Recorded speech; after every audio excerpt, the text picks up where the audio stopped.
on the part of the palace, welcome po kung ano man po ang suwestyon na makabuluhan, magandang suwestyon na magmumula sa OVP.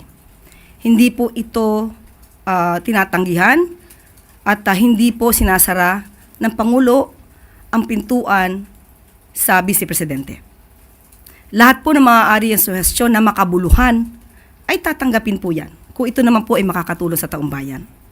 Tandaan po natin, mismong si Vice Presidente ang nagsabing siya daw po ay mayroong formula or alam para maipababa ang presyo ng bigas. Pero ayaw niya pong i-share sa gobyerno at sa administrasyon dahil ayaw niyang tulungan ang Pangulo. So, hindi po nanggagaling sa Pangulo o sa administrasyon na ito ang pagharang sa kanyang mga gustong gawin para sa taong bayan. Unang-una po ay handa pong makinig ang Pangulo sa anumang kanyang suwestyon na may kabuluhan.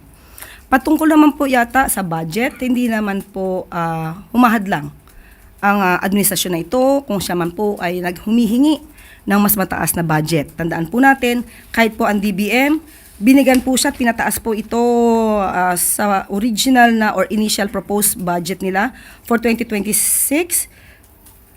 Binigyan pa po at in-increase sa 170 million. Inaprubahan po ito ng DBM at sa ngayon po ang proposed budget ng OVP ay from 733 million ay ginawa po 903 million. Okay, kung di po tayo nagkakamali, medyo malaki po kasi ang hiningi nila, ang proposed budget nila para sa taong 2025, parang 2.03 billion. At ang nagkataon lamang po na hindi niya po ito na ipagtanggol ng maayos sa House of Representatives. So kung ano man po ang naging desisyon ng House of Representatives ng Congress ay hindi na po ito saklaw ng Pangulo.